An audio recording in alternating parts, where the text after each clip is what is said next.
I'm an absent father to this podcast. That you guys were showing Robot Bastard behind the scenes stuff? Correct. Yeah, we were filming a little bit of time with that, and that's. Did I talk about how much I wanted to die in that costume? It looked hot and sweaty. It really did. Okay, so if anybody's seen Robot Bastard or just watched those clips, the costume we shot in a warehouse in Milwaukee, and I don't think it was particularly hot in Milwaukee at the time because Milwaukee can get kind of humid and hot. But on a soundstage, it gets very hot because there's lights and you can't have the air conditioning on for sound purposes. And it was thermal underwear to protect me from the costume, which was electrical tape. They took, I don't know, maybe 100 yards of old school, like you're putting a dimmer switch in your wall and you need electrical tape, just wrapped it around me, and it doesn't really breathe, as it turns out. And I couldn't sit down. I couldn't take it off. So I couldn't pee or otherwise. You couldn't even emit voltage. I was very safe from spreading voltage. Nobody was going to get any shocks from me, but except for my incredible acting power. But it was so hot, and I don't know if I'm a very claustrophobic person in general. I became incredibly claustrophobic, and because I couldn't move, I really couldn't bend my arms. I couldn't sit down, so I had to lean up against a wall. Like, you know, an animal with one leg. Oh, yeah, there's me. God damn, that fucking costume. Now, I was basically a trash bag wrapped in tape. And I was playing it cool there. Like, if you're watching the footage, this is my ex-girlfriend, Rabia. More on her later. I told one of the costume people or one of the PAs or somebody, I said, look, I'm freaking out right now. Like, internally, I'm going a little crazy. If I point at you, that's our code. You come running at me with scissors and get me the fuck out of this thing. So I hope it doesn't come to that. And I said, also, when we're not shooting, I don't want anyone to come anywhere near me because I need to go, like, basically meditate. Because I was having palpitations and trouble breathing because I couldn't really even take a full breath. So, because it was tight? I was like, if I point at you, come at me with a knife and slice me out of this fucker. And then they had to put me, like not blood packs, but explosive packs when I got shot. So there was like spark packs and shit like that. Wow. It was very fun though. You got squibbed. Yeah, I got squibbed. I love being squibbed. Not when you're wearing an outfit completely made of electrical tape. Yeah, it was. I'd rather have been actually shot and murdered. You get some nice ventilation. I grew up in a Lutheran school, like from preschool till third grade, and we would go to Sunday school, and I liked Sunday school, even though it was cutting into my fucking skateboarding time or whatever I did as a 3-year-old. I liked the stories. I liked hearing about Jericho's walls coming down and a dude being eaten by a fish and living to tell the tale. But it was Lutheran, so it was kind of like Catholic light. Like there was stained glass windows, and there were altar boys that dressed up, and there was good music, and it was somber, and it didn't ask a lot of you. You basically just get to sit there and just dig it, and you didn't have to sing along a ton, and and there was no catechism or whatever the rites of the Catholic Church are. You didn't have to do a bunch of shit.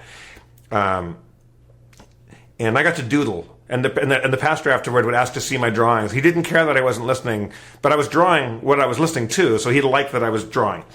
And I drew a picture of a dude on a cross or whatever, probably Jesus. Can either of you name the other two guys that were on the crosses next to Jesus? Jesus, Mary, and Joseph, right? See, a lot of people forget that next to Jesus, they had also crucified his mother and his father. People don't remember that. And that's why you go to church, to learn fascinating historical goodies like that. Well, if Jesus is a criminal, then the true crime was, being his parents. You know what Jesus' main crime was, Spencer? Loving too much. Exactly. You knew what I was going to say. He loved. What was too it? much. What was it? I was going to say he loved too much. You fucking nailed it. Yeah, Jesus. Jesus was seriously. Jesus was laying pipe, man.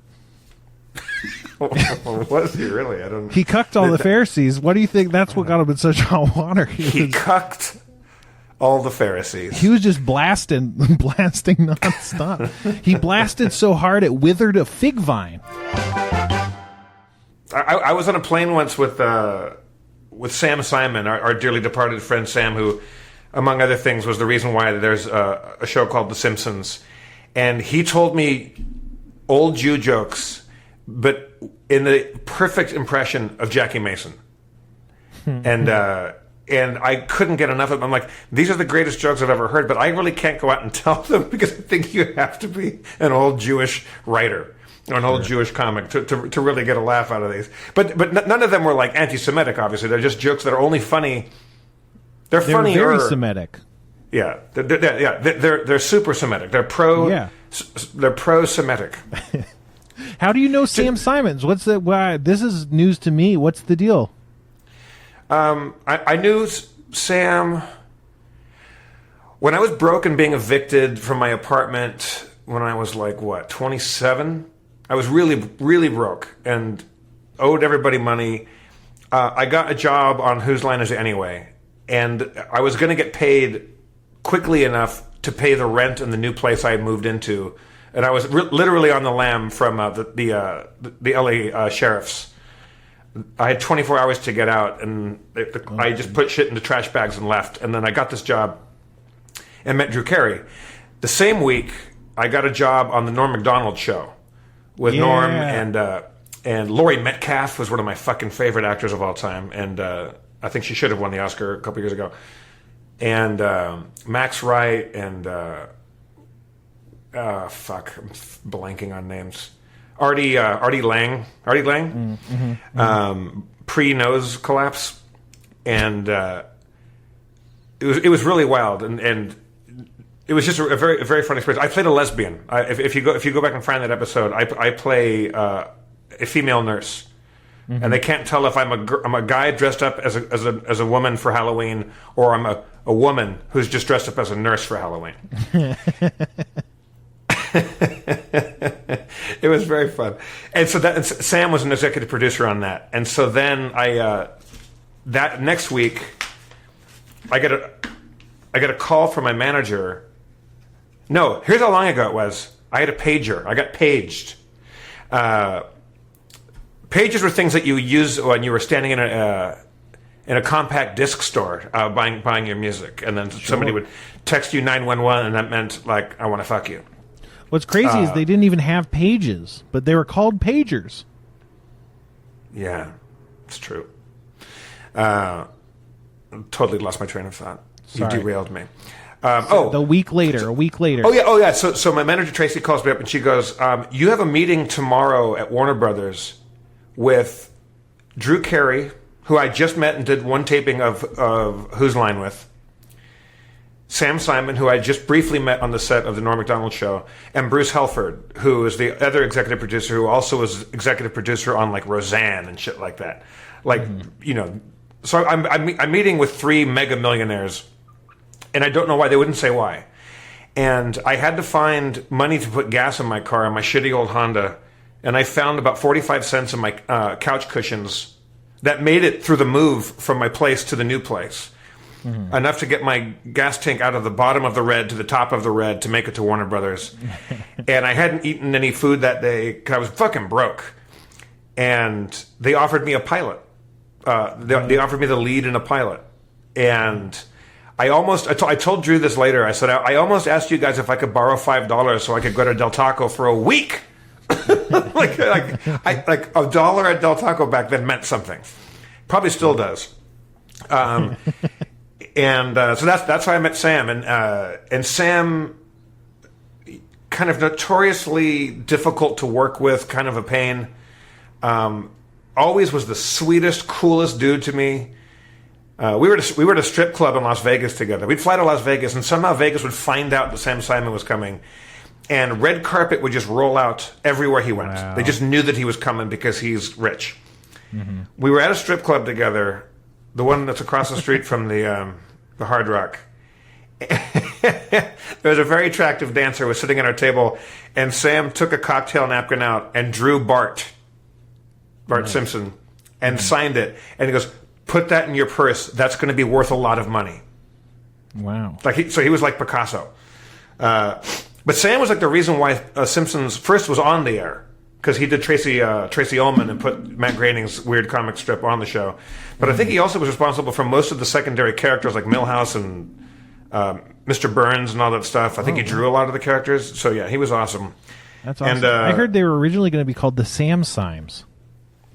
Does that make any sense? I don't know. Is that bad? Oh my God. We were at a party at his house one time. Sam had this house in Bel Air. Then he bought the house next to his house.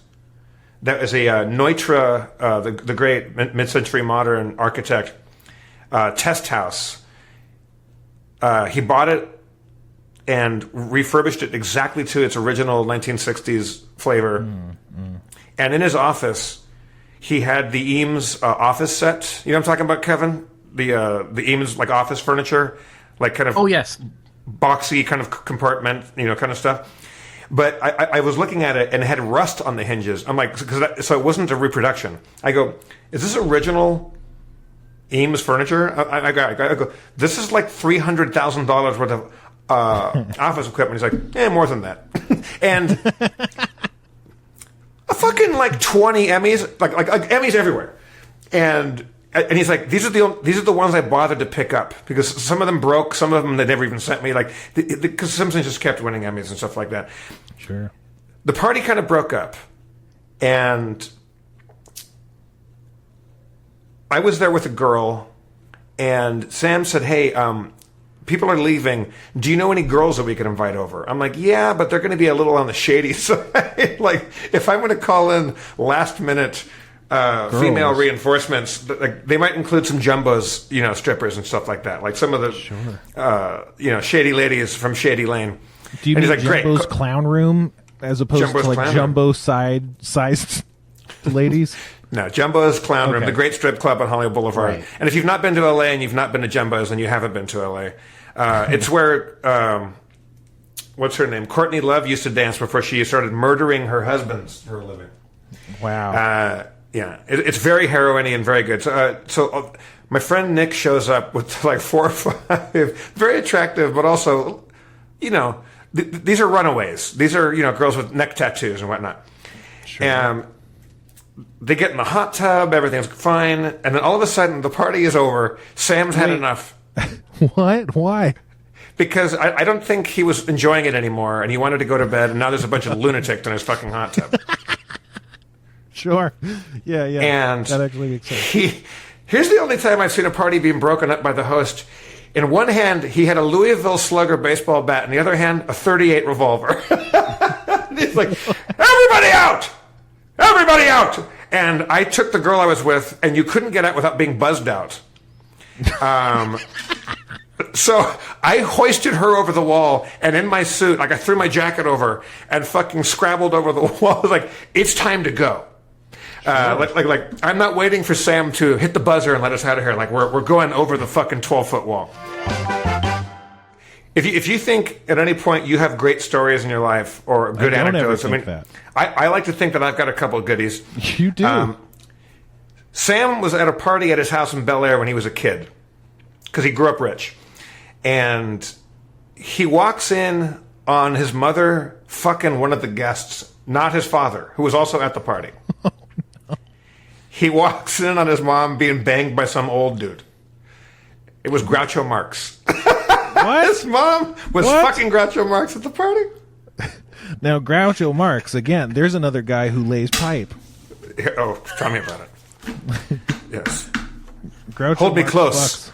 Hold me close. Closer. Closer. If I was any closer, I'd be behind you. Sam and he pitched a show one time. Sam told me, I think they went to like either USA or FX. I forget which network. It was either early days USA or FX. And Norm's totally nervous and hates meetings, and is just overwrought with his own brain. And again, he's one of the funniest stand-ups I've ever seen in my life. I fucking love Norm Macdonald. Couple minutes into the meeting, Sam tells me, Norm goes, "Excuse me, I'll be right back. I have to go shit myself." He was worried that he was going to shit his pants. Went out, was gone for like a half hour. Like, apparently he might have already shit himself or something. And then he came back in and the meeting was more or less over. And like the show never got picked up because like, oh, you're crazy. But Yeah. I do love Norm Macdonald. Crazy colon. I don't know. That didn't work. One other great Sam Simon story, if I may. Sam, as a kid, his dog ran away up in Bel Air or Palisades, or I forget where he grew up, either Bel Air or Palisades, or probably both. So he's gone around town and he's put up posters of a picture of his dog, and he's nailing them to trees.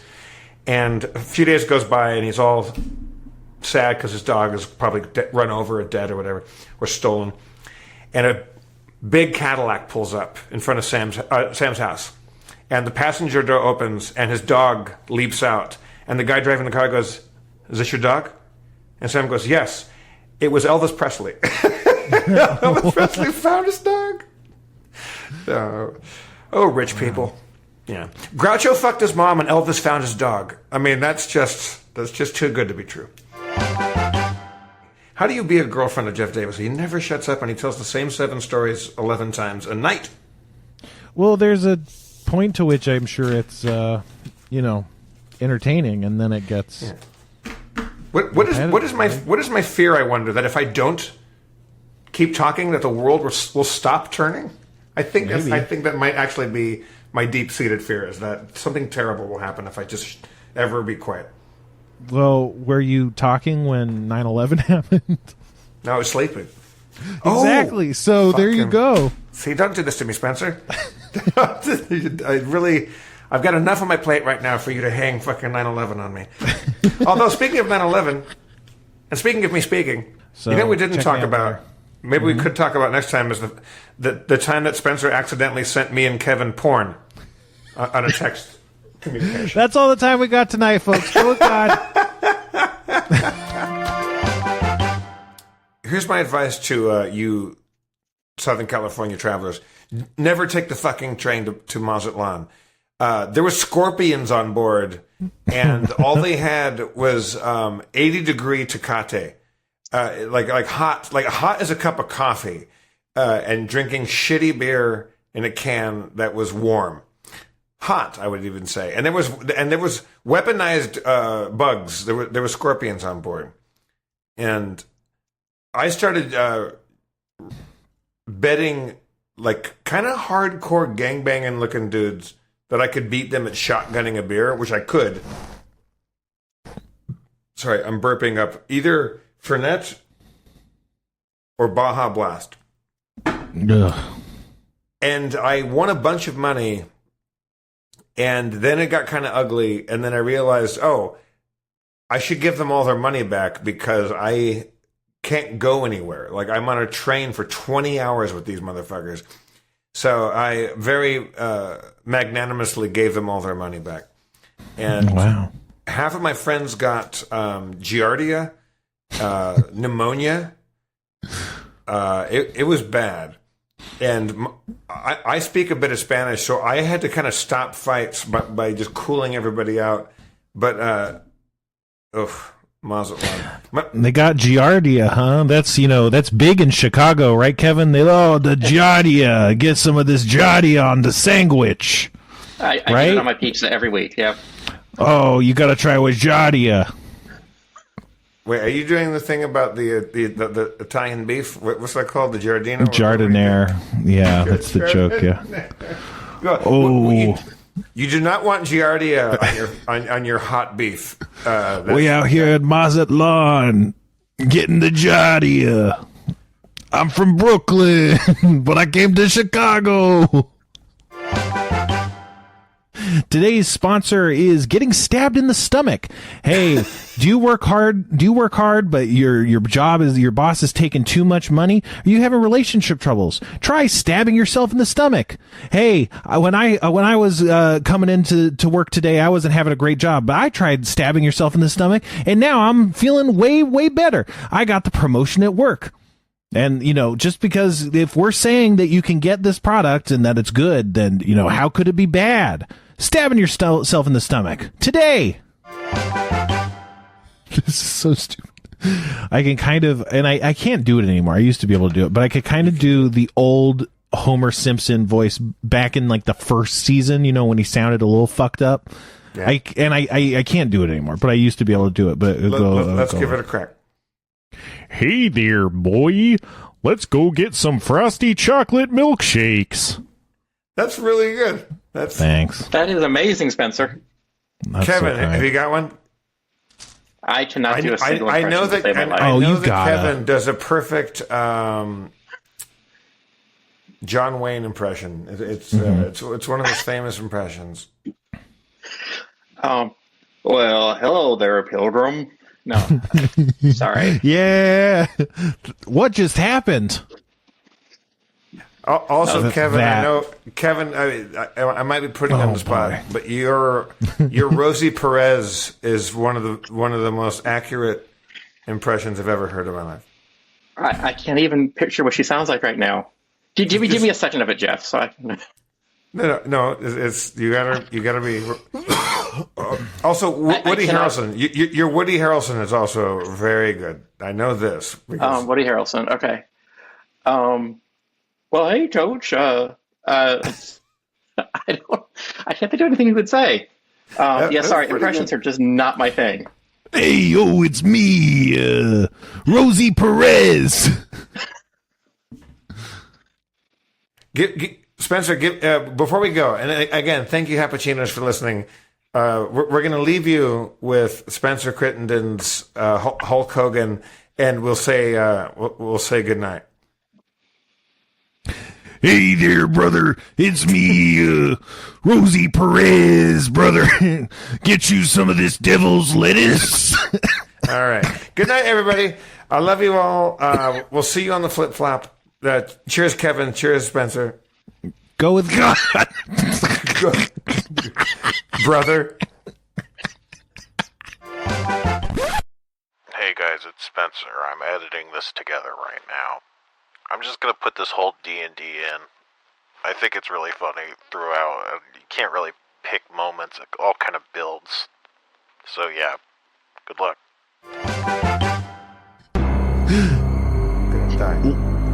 Last time on That Happens, our heroes had just got back to town to turn in their quest to Hush Money, and he was like, well, you need to give a full frickin' report to the Council of Olds. I will summon them. Why don't you go hang out, somewhere? And that somewhere turned out to be Old Crunch, the dragonborn mercenary. He took them into his humble abode and fed them hors d'oeuvres and plied them with the sweet sound of mandolin music.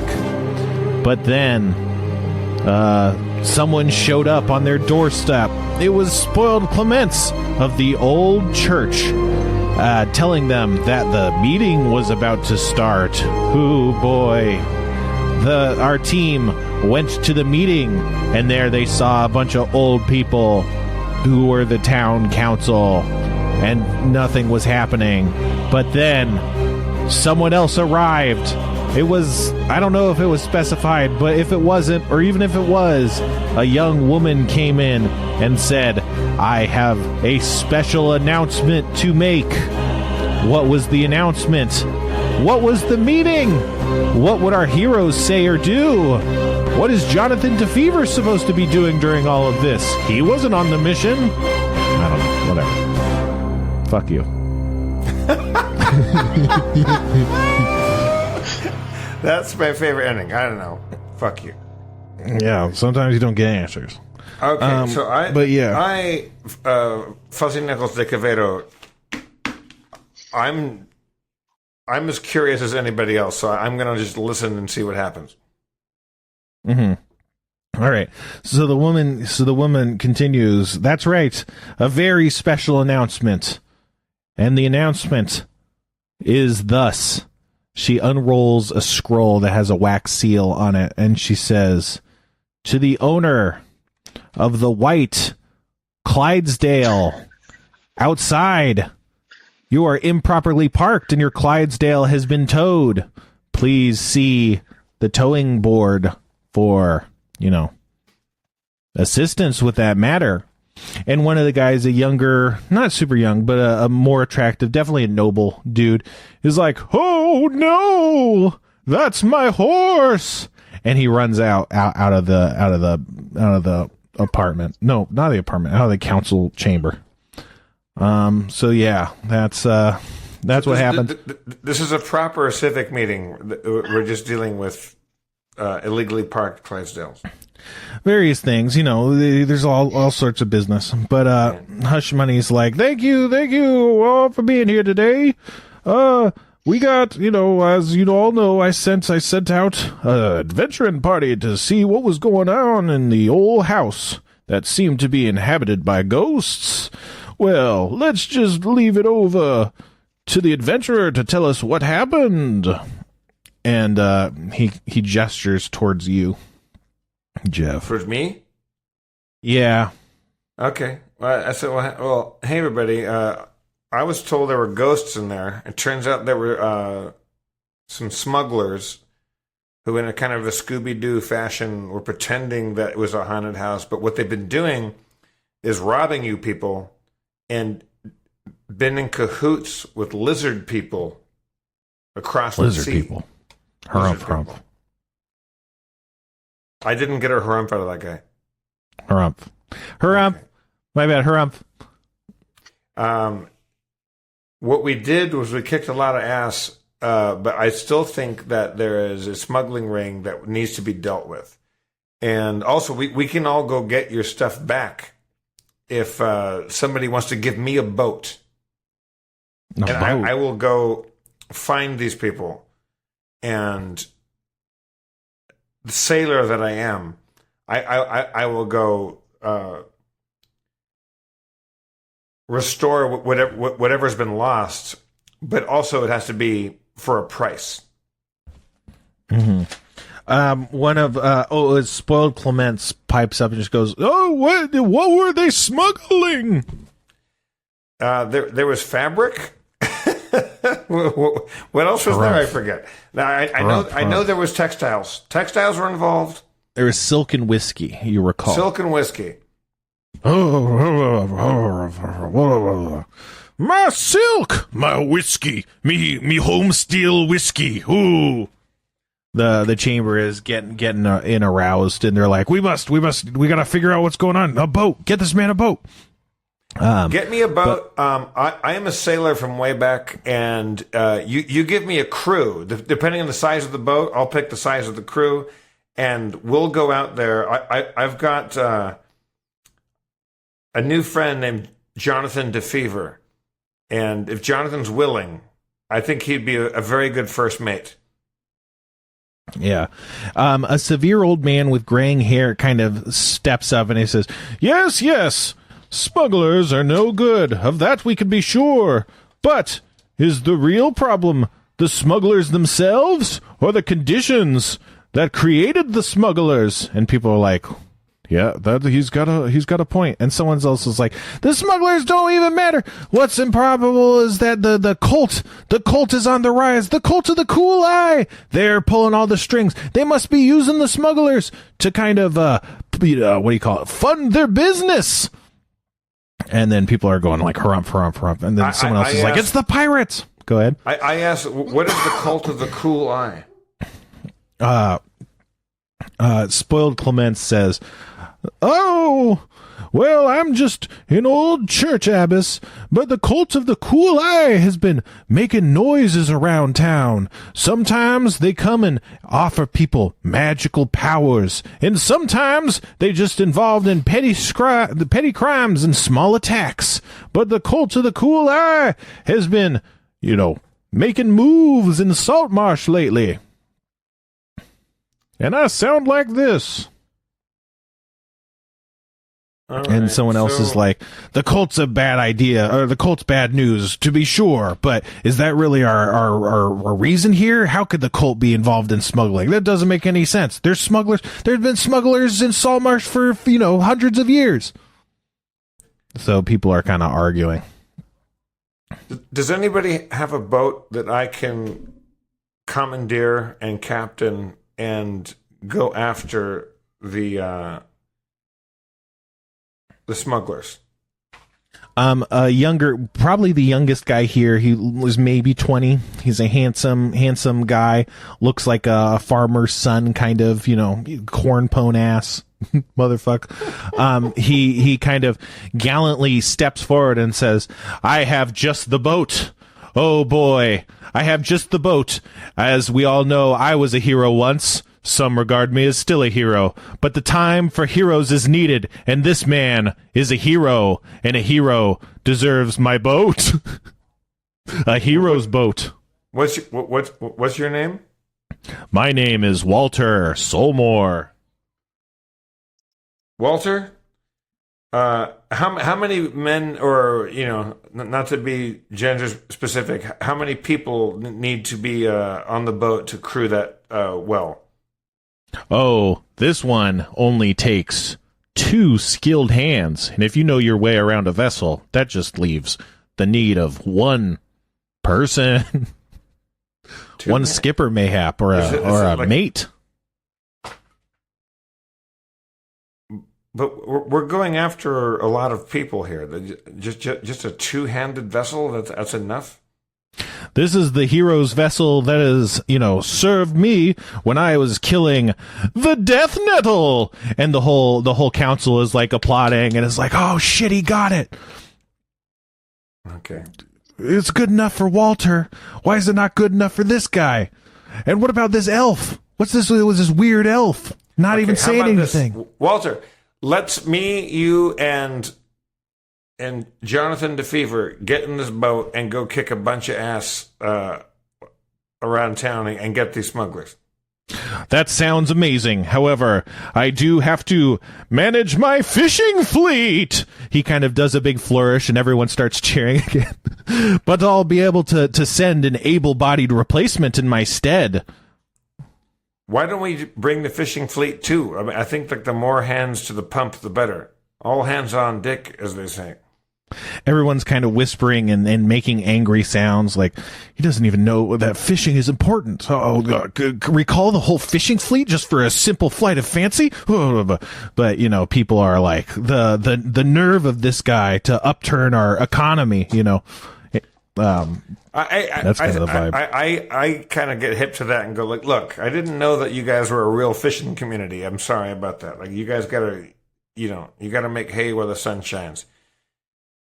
Okay, Walter, me, you, Jonathan DeFever, we get in your little small boat. Do you think that's enough of an attack? Just 3 people to go deal with a bunch of smugglers? Hey, I'm sure we could spare a few guards, but, we're already tight-handed in the old guarding department.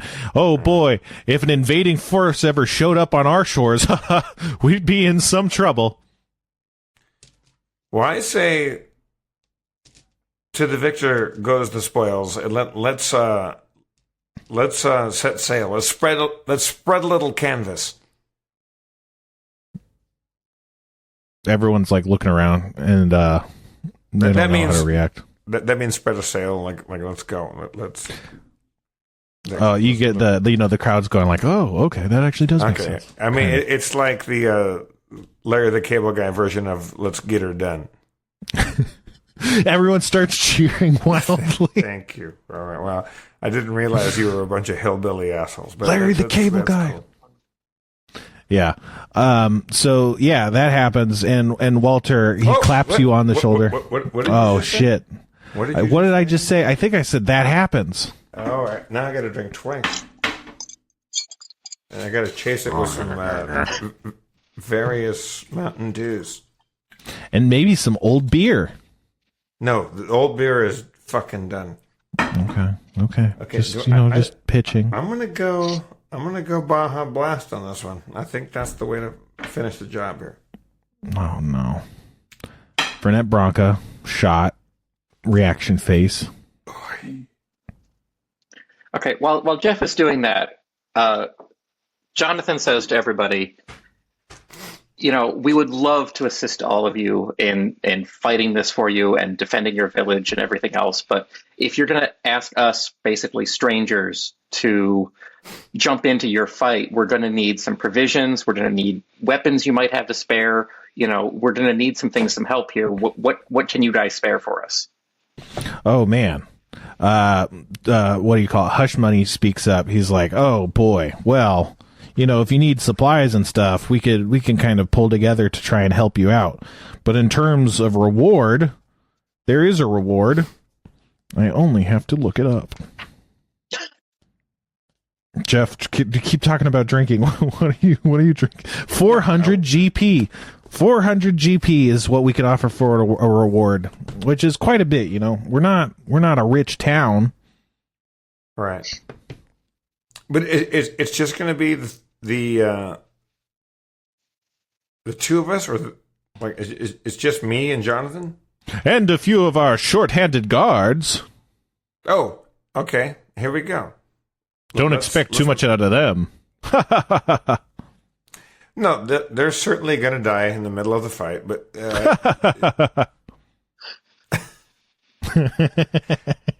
I say, let's set sail. What? Like the fishing term, sail. like the shipping, like the boat term. Got it. Yeah, everyone's going nuts. Yeah. So yeah, Walter claps you on the shoulder and kind of walks off with you a little bit. He's like, "Oh man, I see something in your eyes that I had once." He talks like he's like a really big hero, but you could tell like he's not. He seems like a farmer's son that owns a fishing fleet. Is Walter coming with us? I know he's 20-year-old and handsome. Is he going to join us on this journey? Oh no, I couldn't possibly. Walter, I am off to fish. Walter, no. Mm-hmm. You were born a fisherman. You were raised a fisherman. But right now, if you want to save your fishery, you have to come and settle the most immediate crisis, which is these smugglers. And if you don't come along with us, I will throw a hook in the water and pull you in like a sea bass and fillet you and make beautiful sashimi out of you. I think It's time that you muscled up and became what you really are, a warrior. So you see the smile kind of melt off of his face, and he's like, man, you look like a hero. I respect that. Here's the thing. Walter. This place has been smugglers for hundreds of years. I'm sure plenty of the people in this council, oversee smuggling operations. We don't care that much about smugglers. If you want to, you do your thing. The council can put another notch on their belt, hand up $400. What do you care about, Walter? What is it that you care about aside from fish? What do you mean aside from fish? I'm a goddamn peasant. This is what we do. I pick a job and I do it my whole life, and then I fucking die of dysentery. Your families will be throttled by the thievery of these smugglers. If you don't want to lend a hand, you don't have to. But if and when we fail and you weren't there to help, I want you to know that it was Walter who chose being just a workaday fisherman over being a hero. Again, not my job to say what you do with your life. You be the best Walter you can be, but we could certainly use a hand in this fight, and I think in the long run, everyone that you know is going to benefit from that. He goes, look, I know you're not wrong. You're trying to do the best by you. I respect that. I respect what you're trying to do, but let me leave these cards on the table. Okay. If the person whose smuggling operation this is, found out that I was spearheading the charge to end it, that could be a big problem for me. a lot of fishing boats can burn down. So I feel like I am putting my neck out here a little bit, just because I'm a bit of a hero around these parts. So I'm not gonna just stand idly by. I don't respect smugglers. Don't get me wrong, but it's a respectable business, and I just can't. I don't want to be seen around here, championing the death of all these smugglers. That could be bad for me. You know what I'm saying? Yeah, well, you know what, Walter?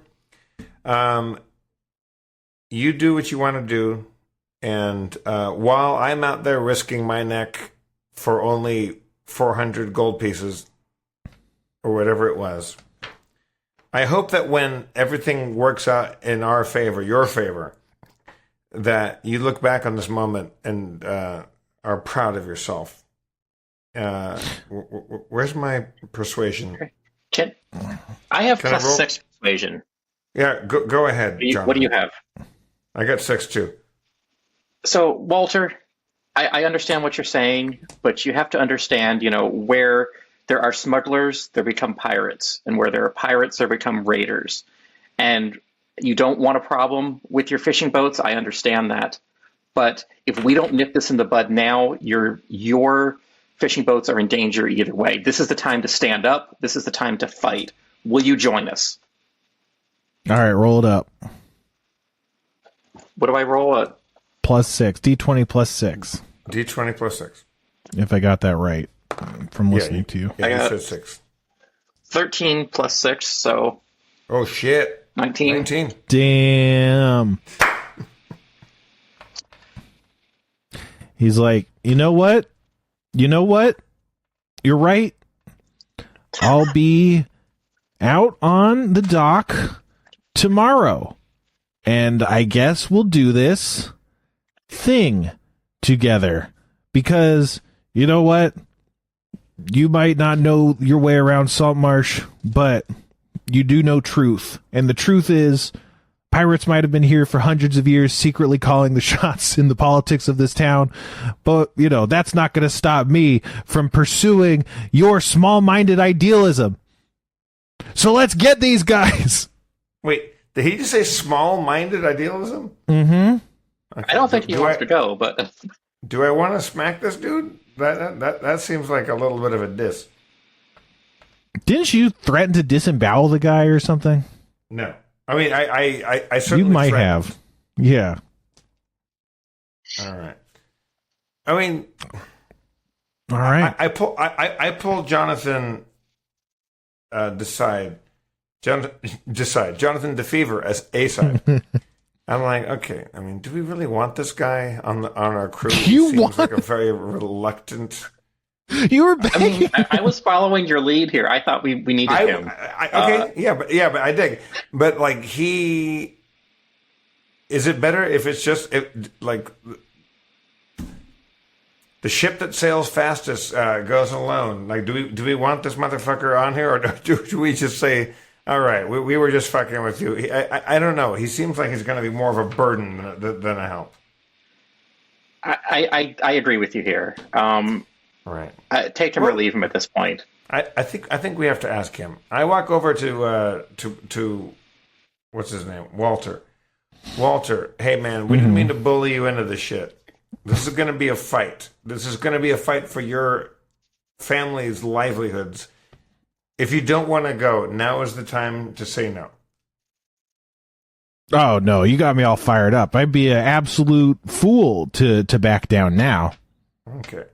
Bright and early tomorrow morning. Get your supplies. Right. Wheels up at 6 a.m. Everybody.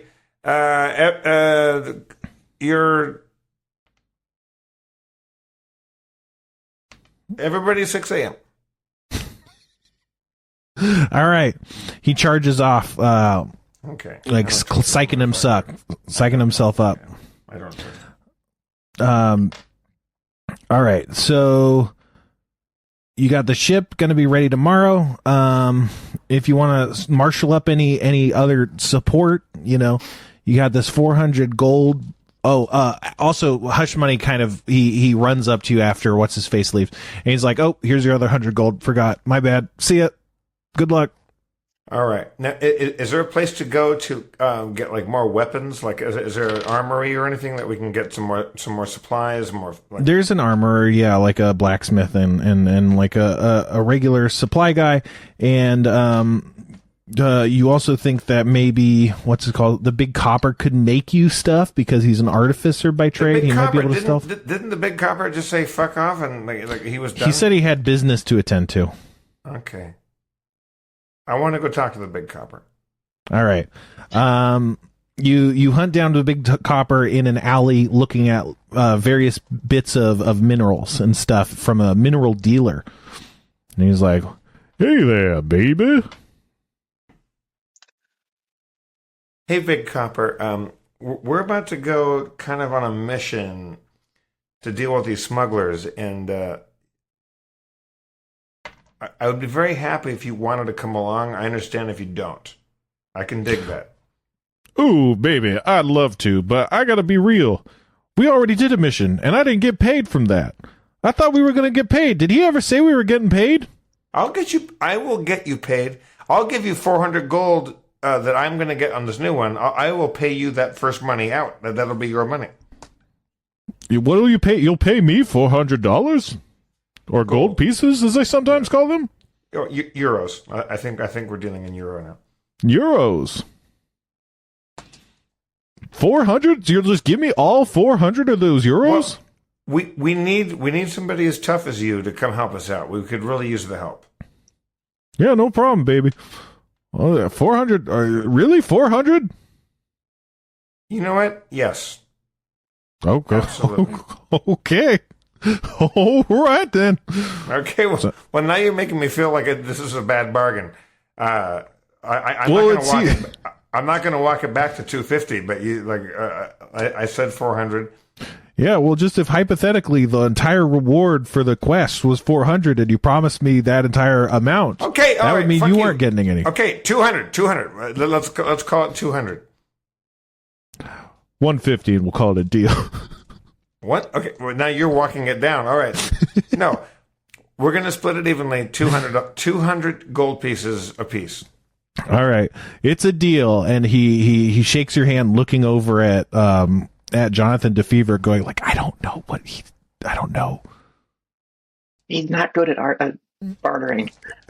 He's not good at bargaining. Anyway, well, okay, when we meeting, baby? 6 a.m. Down at the docks. We're setting sail. Alrighty. Oh, speaking of which, I was just on my way to meet someone. Were you doing anything, or you got to get supplied? You busy? My calendar's pretty open right now. All right. Well, we gotta pay a visit to old Captain Zendros, if you don't mind. Captain Zendros. Old Captain Zendros. Cliffhanger! I think that's a cliffhanger, right? That's fine, yeah.